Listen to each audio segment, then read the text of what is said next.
All right, guys, my apologies. I totally failed on this one for a walk around and idling clip of this thing.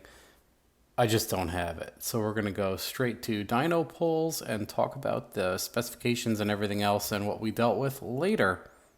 Okay, guys, so I lied. Here's the real quick summary. Travis Smith's 69 Camaro with a Gen 4 5.3 liter. It has 799 heads, Little John Stage 3 cam, BTR 660 springs, forced inductions, S476R billet turbo, 92 millimeter, 110 AR hot side. It has a TH400 with a PTC budget converter in it.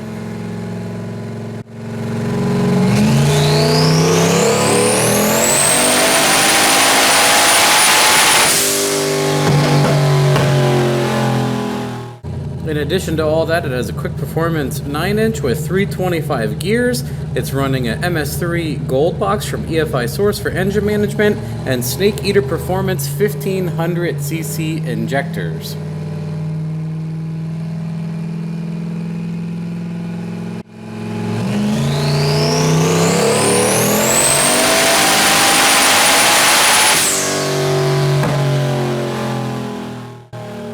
Now, this car has run a best of 930 at 148 at the old horsepower level, which I think before we made 730 or 750 to the tire, and this time we just wanted to push it to, one of his goals was to make 800 horsepower with this car, so we pushed it until it did. The awesome thing is that it made 787 to the tire on pump and methanol. One of the reasons we've pushed this car pretty hard for, I think it's been together for 3 years now, stock bottom end, going at least 9s. It has a Devil's Own methanol kit. It's running two 14-gallon per hour methanol nozzles, which are big, and it's running a progressive setup so it doesn't all just slam in at once and kill the thing. But what he wanted to do was make 800, so he brought a gallon or a 5-gallon jug, I'm sorry, of C16, and we splashed it in there. And honestly, we did not make much power at all over what we did on pump and meth. It's just a very effective pump gas methanol setup. But we tried jamming in ignition and we didn't pick up anything really.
Okay guys, well, we have a ton of logs for this car simply because the first hit or two was breaking up really bad, and then the couple other follow-ups there we were investigating.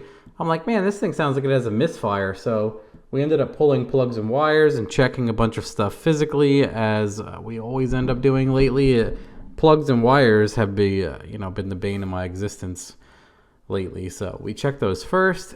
That was being an issue. Again, like I said, this car has been together for about 3 years, so at some point I'm like, you know what, maybe your wideband is just done. It's not working right, because it seems like no matter what I do, the wideband says similar results. So maybe it's going super rich and breaking up, and that is exactly what it was doing. So I pulled out my AEM in a box and hooked it up to the car, and I rolled in, and I think on about 9 pounds of boost. Travis's wideband said 12.7 air fuel on 9 pounds, and mine was bottomed out at 10.0 and breaking up and coughing. So we yanked a bunch of fuel out of the thing. It started cleaning up big time, making really good power on low boost, and we progressed on. I'm not sure exactly what time we started doing really good. We will have to see. No, I don't want to update my stupid Mega Squirt thing. What do we got here? 17 pounds, 6,300. Yeah, we started doing much better. Obviously, the wideband information at this point is totally wrong because it's disconnected. There's no wideband in it at all. Yeah, so stupid. 9 pounds here. This is probably when we straightened it out. Air fuel 19. Yeah, so the air fuel is pegged super lean, and we're back down at nearly wastegate boost pressure. So this car was doing really good. It has like the AEM dial boost setup that I used before. It has a 12 position switch that modifies the duty cycle on the external boost controller, and all of that stuff was working great. The only problem is we ran out of wastegate, approximately 24 to 26 pounds. We did dyno it at the end on pump gas and meth, and it did make, where are we? Let's take a look here. Pump+meth made 787 rear wheel. No, I don't. Max boost 10 pounds. So let's jump like right here. We splashed in C16 to see if we could gain a bunch on race gas, and we did not. So here's 15. Let's just go straight for the gusto here as these pulls get shorter and shorter. 25 pounds. Yeah, so 25 pounds and C16 made like 807, but I'm pretty sure we could have done that easily on pump+meth. I think we were just out of wastegate or incurring a lot of back pressure. It's hard to tell without a pressure transducer actually logging back pressure. But we were at 25 pounds, spark advance, 10 degrees. It seemed to just hang around that high 700 to 810 rear wheel range on 23 to 25 pounds boost. 10 or 11 degrees of timing made 800 wheel. So that's where we ended up for the rest of the day. Other than that, this car is stock bottom end 5.3, pretty crazy. Doing great. I would love to see this car go 8s. I'm not sure exactly what it would need to go that much faster without a little bit more data or just throwing parts at the car. Maybe a smaller camshaft. I think it has a stock LS1 intake. LS6 or like the truck new body style intake might do a lot better. Not totally sure on that stuff. But anyway, I think he put Snake Eater 1500s in it, and I'm pretty sure he did that because he wants to move to ethanol.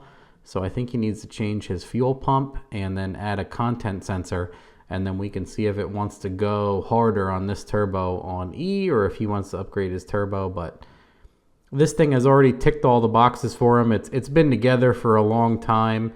Every time we bring it over to the dyno, he kind of laughs. He's like, this thing doesn't owe me anything. Go ahead and slam it. I don't really care.